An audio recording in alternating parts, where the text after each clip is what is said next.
বীরগঞ্জ এবং নগরনগর জিপি এখানে বীরগ্রাম 2টা সেন্টার, কোদালিতে একটা সেন্টার আর নোয়ানুবিন একটা সেন্টার।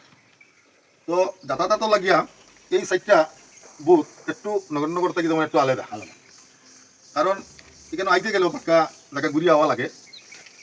তো ও হিসাবে একটা জন অফিস হিসাবে ওইখানে সাব অফিস একটা দেওয়া হয়েছে যে তারা এই নির্বাচনের কাজ ওইখান থেকে যাতে চালাইতে পারে। তো আমি বর্ণনগর ব্লক কংগ্রেস হিসাবে আমি এখানে আইসি।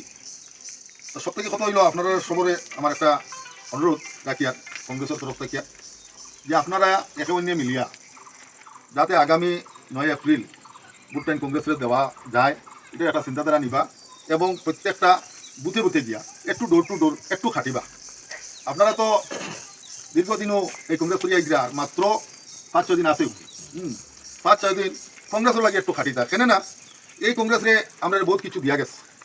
এমনকি এই কংগ্রেসের জন্ম আজকাল গুণ নাই, 1858 খ্রিস্টাব্দে এই কংগ্রেসের জন্ম হয়েছে, প্রায় 150 বছরের উপরে আছে।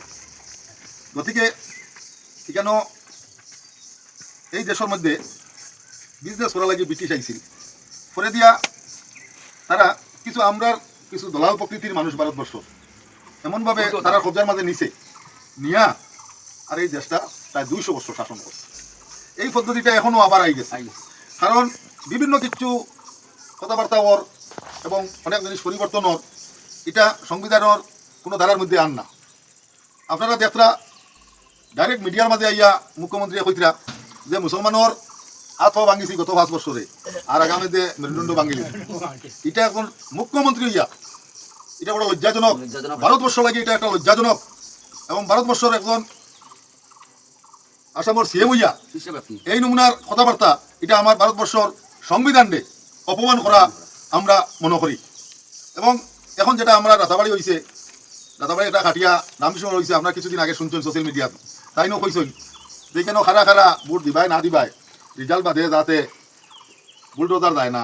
খালকেও কৃষ্ণন্দু ফালে এক কথা কইছেন যে 4 তারিখ ভোট গোনা আর 5 তারিখ বুলডোজার যাইব।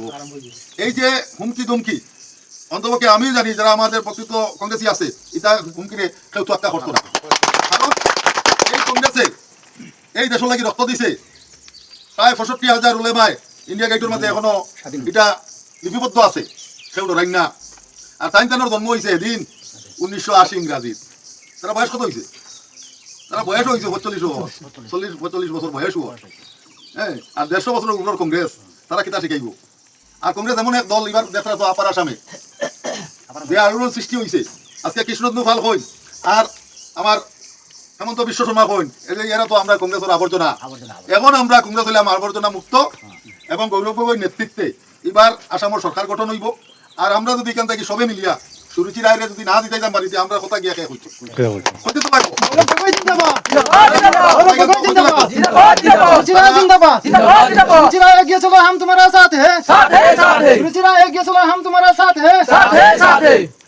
তারা কইবা যে আমার কিছু মাইনরিটি মানুষের মাঝে কিছু বিজেপির মাঝে আসই, বিজেপির কিতা হইয়া আসই, মাইনরিটি মোর্চা হইয়া আসই, বিজেপি হইয়া নাই, মানে সাইড করা মাইনরিটি মোর্চা।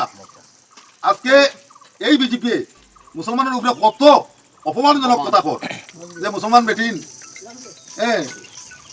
মানে বাচ্চা দিবার মেশিন, এগুলো তো আপনারা শুনছেন।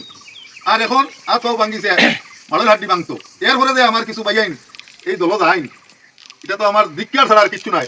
আর এই ধরনের মানুষই আমরা দেশটারে পরাধীন করবো, এই নমুনার মানুষই আমাদের সংবিধানকে অপমান করবো। গতিকে আমরা খুব সতর্ক থাকার দরকার এবং এই ধরনের মানুষকে চিহ্নিত করার দরকার। আগামী দিনে এরা চিহ্নিত করার দরকার। এরা শুধু কিছু কন্ট্রাক্টারি পাইতা আর নাই কোনোবাই দিয়া স্মাগলারি খড্ডা ও সুবিধা পাওয়ার লাগে সরকারের পক্ষে আসে না। আর ওখান তারা দেখাইতা করি আপনারা আমার বুটরে কিছু পরিবহন দেখাইয়া সবাই নিতা দেখিরা কিছু হুমকি তুমকিও দিকরা। আমি যতটুকু বিশ্বাস করি যে ব্রিটিশের মতো মানুষ, যে ব্রিটিশে কইছে যে আমার রাজত্বর মাঝে সূর্য অস্ত যায় না, আমার রাজত্বর মাঝে সূর্য অস্ত যায় না, মানে সবটা দেশ দখল করিয়া আছিল ওবাই থেকে ফুবাই থেকে পশ্চিমে পর্যন্ত দখল আছিল ব্রিটিশে। আর ও ব্রিটিশে খারাপ সরাইছে এই কংগ্রেসিয়ে। যে তাইন তাইন যে এই অত বড় বড় মাত দিতরা তারা তো উড়ি দিবা। গতবার কইছিলা যে ইসবার 400 ভাত বাদে 240, আর এখনো আসামও কইছিলা 90 সার্ভের মাঝে দেখার 38 30 থেকে 38 তারার দেখা সার্ভের মধ্যে দেখা। আর আমার রাতাবাড়ির বিধায়কে রামচন্দ্র বিধায়কে তাই তো বাংলাদেশি, যদি বাংলাদেশি না হইতো আমারে আপনারা যদি আমরা কই যে আপনার এই দেশের ডকুমেন্ট দেখাইতো 10 মিনিটের ভিতরে দেখাই যায়, হয় মোবাইলও আছে নাহলে বাড়িতে আছে। তাই নি 6 মাস থেকে এখানে দেখাইতে পারতো না। গত 31 তারিখও কালকে একটা তারিখ গেছে, কোনো জবাব না দেওয়ায় এটা কেন্দ্রীয় গৃহ মন্ত্রকও গেছে। হয়তো যদি কোনো নমুনার ফাইন ভাস করি লাইন যে আমরা হয়তো উপনির্বাচনের সম্মুখীন হইতাম পারি। গতিকে আমরা দেশের যেটা উপনির্বাচন যদি হয় তাই যদি করি যাই, উপনির্বাচন হইলে যে কোটি কোটি টাকা খরচ হইব, এটা তো আমরা খরচ হইব না। এই খরচ আমরা বাদ দিয়া একবারে শুরু চিরাইরে আমরা